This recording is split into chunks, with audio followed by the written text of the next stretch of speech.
मित्रों, किसी भी देश की पहचान जो होती है वह उस देश के फ्लैग से होती है। ठीक है जी।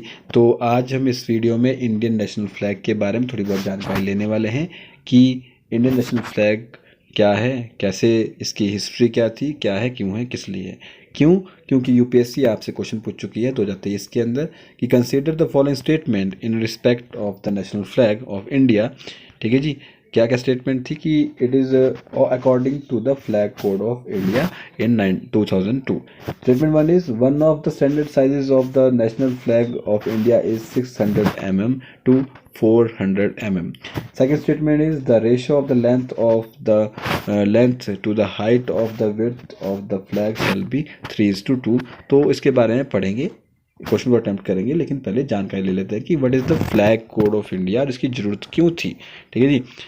ये जो है फ्लैग कोड ऑफ इंडिया की जरूरत इसलिए है क्योंकि unrestricted display of the try colour का कोई अलग तरीके से मतलब अनरिस्ट्रिक्टेड डिस्प्ले ना करे, ताकि ओनर एंड डिग्निटी के उसके ऊपर कोई असर ना हो, वो रिस्पेक्टेड रहे, था और है। ठीक है।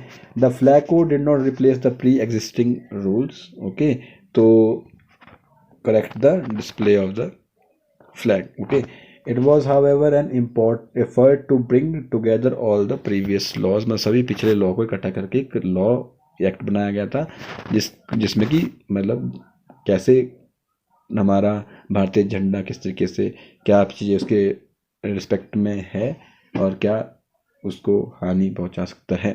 इसको 3 पार्ट में डिवाइड किया गया था। जनरल डिस्क्रिप्शन क्या होगी ट्राई कलर की, ठीक है, कैसे कैसे बनता है मतलब। दूसरा rules and display of the flag by public and private bodies and education institute. Rules on display of the flag by government and government bodies के द्वारा कैसे यूज़ करना है, कैसे क्या क्या रूल है उसके, वो बनाए गए थे। ठीक है जी। तो can not be use for commercial purposes, तो यह भी इसमें लिखा गया था। And can not be dipped in salute to any person और थिंग। ठीक है जी। और क्या था कि not be use as a festoon and for any kind of decorating purpose के लिए इसका हम यूज़ नहीं करेंगे क्योंकि यह एक रिस्पेक्टेड चीज़ है। For official display only flags that confirm to specification laid down the bureau of Indian standard के द्वारा बनाया गया था। ठीक है जी। अब इसके बारे में जानना और क्या जरूरी है हमारे को भारतीय नेशनल फ्लैग के बारे में कि हिस्ट्री से शुरुआत करते हैं। 1906 ईस्वी में, 1921 ईस्वी में, 31 में, 1947 में क्या क्या चीज़ें हुई थी उसके बारे में जानकारी लेते हैं कि 1906 ईस्वी में क्या हुआ था। फर्स्ट नेशनल फ्लैग बनाया गया था। 3 horizontal strip of red, yellow and green इसके अंदर देखने को मिलेगी आपको। ठीक है, जो 1906 वाला था। Is said to have been hosted 7 August 1906। ठीक है जी, at the Parsi Bagan square near lower circular road in Calcutta के अंदर इसको पहली बार फहराया गया था। ठीक है जी, जो ये वाला फ्लैग था 1906 से इसकी जिसकी शुरुआत हुई है हमारे भारतीय नेशनल फ्लैग की। ओके जी। उसके अलावा 1921 में क्या हुआ था? 1921 ईस्वी में क्या हुआ था कि फ्रीडम फाइटर थे पिंगाली वेंकैया मैट, वो महात्मा गांधी जी से मिलते हैं और बेसिक डिज़ाइन जो है फ्लैग का वो उनको बताते हैं कि इसमें जो है 2 रेड और 1 ग्रीन बैंड होगा। इसके बारे में बताया था उन्होंने 1921 ईस्वी में। 1931 ईस्वी में क्या होता है कि after undergoing several changes tricolour was adopted as a national flag at Congress committee meeting in Karachi 1931। Karachi के अंदर 1931 के अंदर जो मीटिंग हुई थी उसमें ट्राई कलर को जो है हमारा एक्सेप्ट किया गया था। 1947 के अंदर 22 जुलाई 1947 ईस्वी को हमने कॉन्स्टिट्यूशन असेंबली जो हेड हुई थी तो इंडियन नेशनल फ्लैग को अडॉप्ट कर लिया गया था। ठीक है जी। अब आपको पता है इंडियन नेशनल फ्लैग में क्या क्या चीज़ें नहीं है। Rules governing the try colour क्या क्या है कि emblem and names, prevention of improper use of act of 1950। ठीक है कि आप रिसिप्ट कर सकते हैं नेशनल फ्लैग को the coat of arm.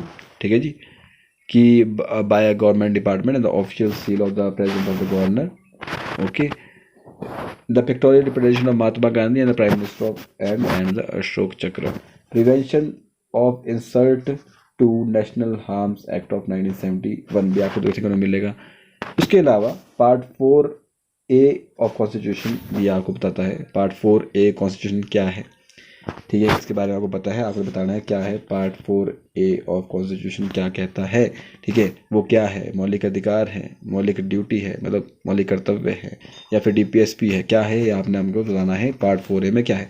Which consist of article 51A specify the 11 fundamental duties, मतलब मैं आपको बता चुका हूँ फंडामेंटल ड्यूटीज के बारे में बात करते हैं।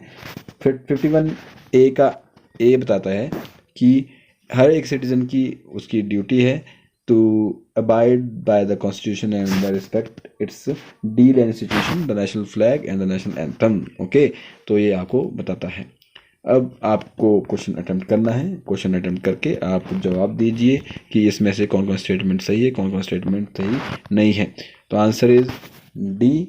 क्वेश्चन का क्या है कि स्टेटमेंट 1 इनकरेक्ट है, पर स्टेटमेंट 2 क्या है आपकी करेक्ट है कि लेंथ एंड द हाइट का विड्थ जो भी है, हाइट विड्थ जो है वो जो है उनका फ्लैग वो 3:2 रेशो में होना चाहिए। स्टैंडर्ड साइज ये नहीं है, अब 3:2 की रेशो में तो है नहीं, ठीक है, तो ये नहीं होगा स्टैंडर्ड साइज, ये 3:2 की रेशो में आपका होना चाहिए। ओके, तो होप सो आपको समझ आई होगी और आपने क्वेश्चन को अटेम्प्ट किया होगा, वीडियो से बहुत कुछ सीखा होगा। तो मिलते हैं नेक्स्ट वीडियो में, तब तक के लिए जय हिंद, जय भारत।